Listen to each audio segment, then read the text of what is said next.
Welcome back to the table, everyone, wiggly camera and all.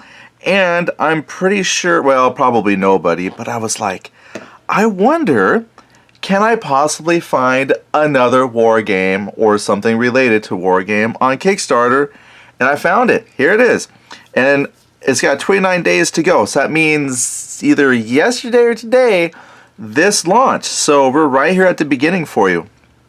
This is the Imperial Campaigns Series 1, the Boer War. So a board game recreating the historical campaigns of the Boer War. And to my knowledge, there's going to be 3 after having read a little bit. So we are right now $7,387 pledged. They only need $8,000. So of all the Kickstarters I've shared with you, that would be a nice one to pump a little in just to get them over. They're so close to being funded. So come check this one out as well. Okay, we're going to come down, take a look at the game a little bit, see what we're going to get. There's no video. I will say, of the campaigns, this is the simplest of the Kickstarter pages, but it actually has some very important information. A little bit about the gameplay. It's got some pictures of the player aids, maps, some counters and things like that. And that's actually probably about what you need the most to know about a game if you're going to back it, right? So, let's take a look. Now, it does start off talking a little bit about it. I'm not too familiar with the Boer Wars, so it talks about it's going to be the system because it's a campaign and there's going to be like 3 of the games. Anyway, says campaigns during the great age of European empires from the 18th century to early 20th century, using 60 to 80 counters per game and a deck of cards. A single standard rules book applies to all games in the series, each of which also has its own exclusive rules providing the scenario for a specific campaign. Great. Map, cardboard pieces. It's a war game. And then the Boer War, specifically, is the first entry in this new series from Joseph Miranda and CTP, Canvas Temple Publishing. Boer War is based on the conflict between the British Empire and the Boer republics of the Orange Free State of the Transvaal, which started in 1899, generally known as the Second Boer War.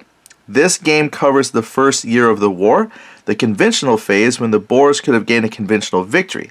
The latter part of the war was primarily a guerrilla conflict that did not officially end until 1902, and by which point a British victory was pretty much inevitable. In the game, each player is trying to seize an early victory. The British, in order to forestall the aforementioned guerrilla war, the Boers, to gain sufficient support in Europe for their claims to full independence. Alright, so what do you get? First of all, the scale. I read some of this ahead of time. I did a little bit better research. So it says 1 hexagon equals approximately 90 kilometers. That seems pretty big because each turn represents 1 month of operations. So it says here corps represents 2 or 3 divisions plus corps echelon troops. And this is where it gets interesting. A field force division group represents 1 or 2 reinforced divisions, a commando, brigade, or group. And it can represent anywhere from 1 to 4,000 fighting men. So when you've got all these units here running around with 4,000 dudes, you're going to have that one commando unit. And that's what I would like to see. Which one of these is the commando? Because it said it would represent 1 person. That's kind of cool. Anyway, here they got a little sample map pick with some of the counters on it. The counter art isn't too bad. We're going to scroll down and there's a counter sheet we'll take a look at, and it's got some more counters on it. Then there's the sequence of play. So it looks like it's broken down into a turn looks like it's going to have a 1-player turn, second player turn, broken down into about 5 phases each. Player 1 will complete all their phases, and then the second player will do the same phases. So, I go, you go kind of a thing. You do all your stuff, then I'll do all my stuff. I didn't look to see yet because they don't have that I could see is, which I might have missed this here. I read this, but let's see. Each player is divided into a series. The term phasing, non-phasing. Yeah, I was trying to see. Maybe I just totally missed it, but I don't know if this is set the entire game. So it will always be the British first, or always the Boers first, or each turn if it's a roll off to see who gets initiative. But it is a standard, phase of play. It says first player, second player, so it could be static the whole game. It'd be nice if you could roll off and then break that up a little bit, but since I've never played, I don't know how it's supposed to play. Maybe it just works best that way. Anyway, so here we go. Here we're going to look at some of the player aids they have. We'll look through that. So this is, your terrain chart, movement cost, effects on combat, any specific notes. And they have, not a terrible amount of notes or, different types of terrain.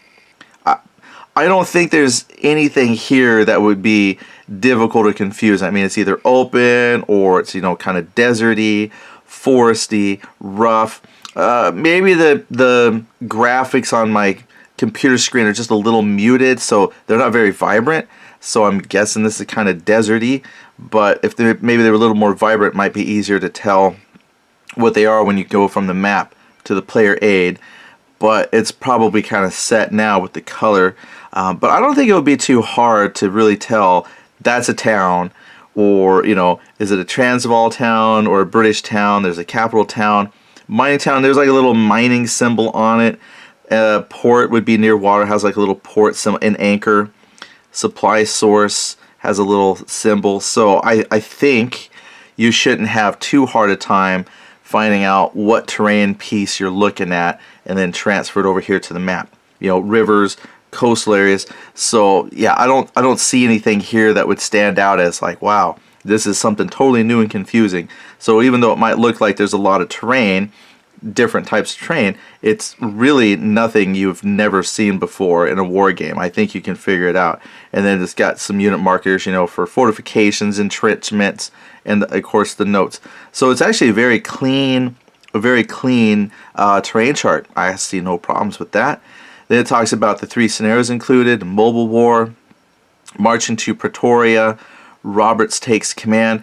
Now, I'm not going to read all those to you. I mean, you're quite capable. Come here yourself and read some of the details. I just want to kind of show you what you're getting into, though, just in case you don't want to come over, but I encourage you to.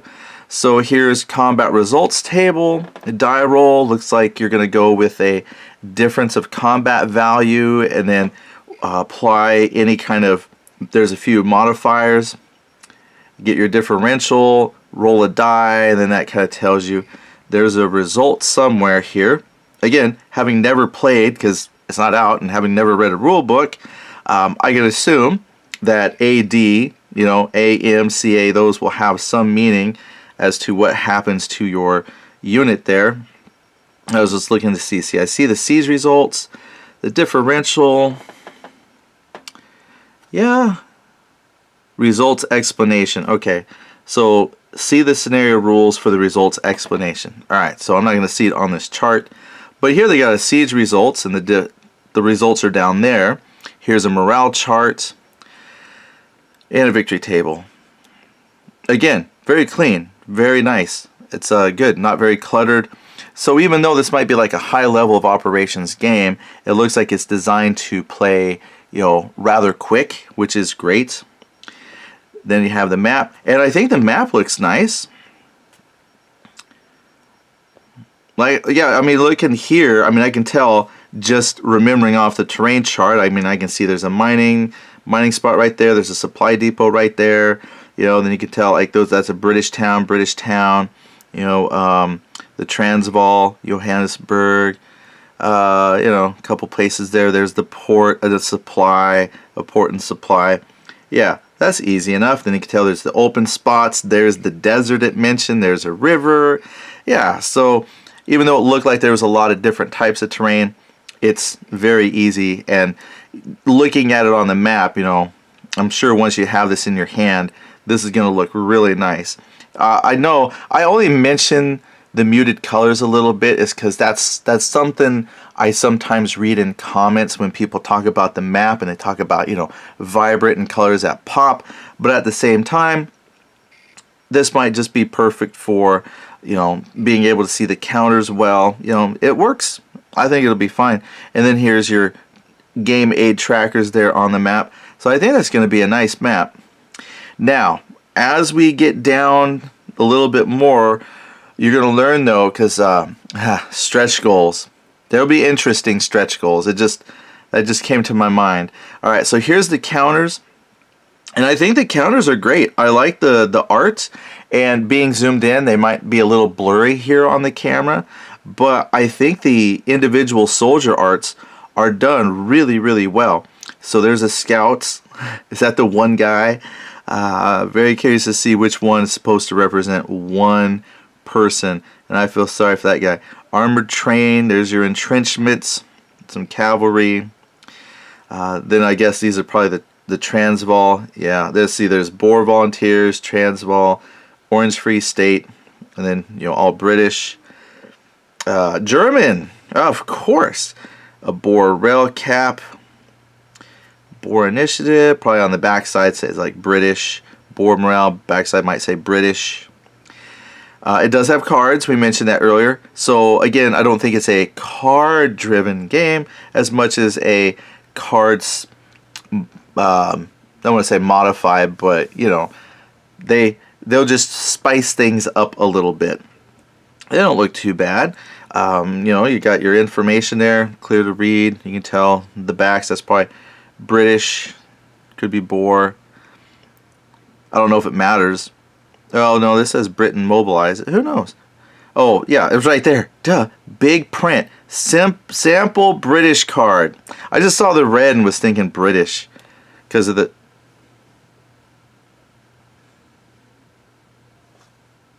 Well, maybe I'm not backwards. Huh. Because that looks like a British flag. It says, well, we won't dwell on that. Probably just they'll correct it. All right. Rules. This does, again, it didn't show, I didn't see a link for like the, a work in progress rule book, but through here, it does give you an overview of how the game is played. So you get 2 rule books. There's the standard rules and the Boer War special rules, and then each one is going to be color illustrated. And that's what it says. They're being edited and typeset. So we will place a downloadable PDF draft of them here when they are a bit more ready. So just be patient. But what they've got here is a nice summary of the game and how it should play. I think that's down a little bit more. I thought there was. No. I remember, my brain tells me one thing, and I'm like, didn't I read where it talked a little bit about? Maybe I was thinking of this back here where it talks about the player sequence. Yeah, maybe that's what I was thinking of when I said it had like a little sample. That's probably what it is. So the rules. So look at the player turn sequence. Obviously that won't tell you a whole lot, but the good news is they are going to be putting up a PDF. Yeah, I thought they had something, but I guess what I thought it was that I looked at was probably just that first part where I talked about the player sequence. So you got the rules, the contents. Now, okay, but this was definitely the part I wanted to show you was the stretch goals. So Canvas Temple Publishing, to my knowledge, is what I would call like a small portfolio game type of company that a lot of their stuff is probably going to come out. Like if they weren't doing a Kickstarter, if they just published something, it'd be, like a Ziploc bag kind of a game. And so when you look at the stretch goals, if you're not familiar with that at all, there are some companies that produce games that basically they kind of mail them out and they come in literally like a Ziploc bag or something like that. Cuts down on costs, gets games out to you quicker. Some people will say they tend to be a little bit lower quality as far as components because again the idea is to keep the cost down so you can get a game. So if you've never experienced that type of game before or that type of company, some of these stretch goals might seem a little weird. So I'm just throwing it out there. But with that understanding, I think they'll make sense to you now. So for example, we'll just stop right here if you can see it at the bottom. First stretch goal is a game box. Because again, if you're talking about a company that normally makes kind of Ziploc bags and small portfolio type of stuff, there wouldn't be a box. However, you can get a box. Then, stretch goal 2, full-size playing cards. So the cards themselves, let's see here. I read it somewhere. Yeah, so you're going to get at stretch goal 2, this stretch goal will change the playing cards from a small card on a die cut sheet to regular poker sized cards. So for example, I kind of did a print and play myself of a card, but this is for a different game, and basically you would probably get all your cards. They would be on a single sheet, and you may have to cut them out yourself, or because it says on a die cut sheet, so probably already cut for you as a deck, but they're not going to be the best paper quality. So not, you know, maybe a nice thick kind of cardstock kind of a thing. But stretch goal 2 turns them into full size just playing cards, and good. That ups the quality. Now a real good one here, stretch goal number 3 at $16,000, a mounted map. Okay, that is great, because that to me is really cool. I'm a mounted map fan. I've got plenty of games that are like $100 or something like that, and they still use paper maps. And I've had people say, hey, it's no problem. That's great. I'm like, but I can get some game companies with cheaper games that have, you know, more components and things, and they still give a mounted map. Like, why is that so hard? But there are people who like non-mounted maps. But if you like mounted maps, they have it as a stretch goal. And then the last stretch goal so far is a custom counter and card storage tray, which is so good. All those stretch goals are really good if you think about what we're dealing with. I think some people would look at those stretch goals and say, wouldn't that just be a standard game? Yeah, if this was a company that was always making standard games. So I can't speak to the history of Canvas Temple Publishing, but that's kind of how I see them, is a small company mostly focused on, you know, doing like the Ziploc kind of stuff. So to include these things and have that last one be at $28,000, that's a bargain. We'll look at the buy-in prices there and see what it will cost you to get into this. And then the rest of the Kickstarter is just the basic stuff. You know, this is a special project because we've been doing this forever. Let's see here. Rather than the standard 9/16 or even 5/8 inch counters, the game utilizes our custom 3/4 inch square counter die to create large stick counters, which is not too shabby. 1 inch seems to be pretty popular with some companies, but I think 3/4 of an inch is a good size too. Let's see, and then just, you know, again, a little bit about them. Shipping costs. Oh man, it's so hard to talk about shipping these days. All right, but there you go. Now, so far, I didn't see, we're at 0 update, 0 comments currently, so keep an eye on that. All right, let's see what we got here for the pledge levels. So there's your standard donate something of anything, so we can get some coffee. All right, then it goes right into $53. You get 1 copy of the game. You'll receive 1 copy of the Boer War plus all stretch goals that they meet. So you might be saying, okay, so if you don't meet any stretch goals, I'm potentially getting a Ziploc game for $53. Yes.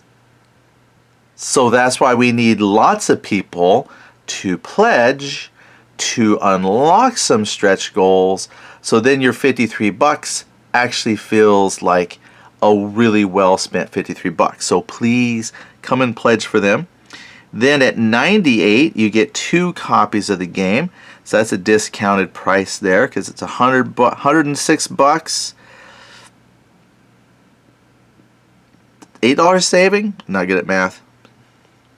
They got 99 backers at the 1 copy. I don't know too many people who want 2 copies. Then there's a retailer special, 6 copies, please. And that's you will receive. It's for $250.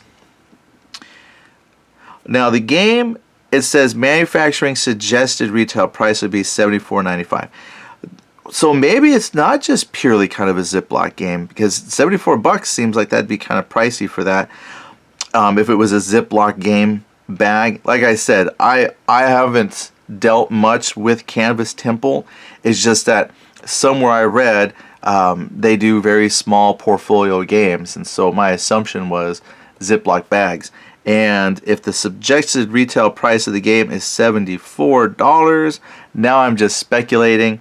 I know some folks that say, yeah, I wouldn't pay that for just a Ziploc bag game. So hopefully, by the time you all join in on this thing, you'll have some stretch goals unlocked, and then it will be a proper game.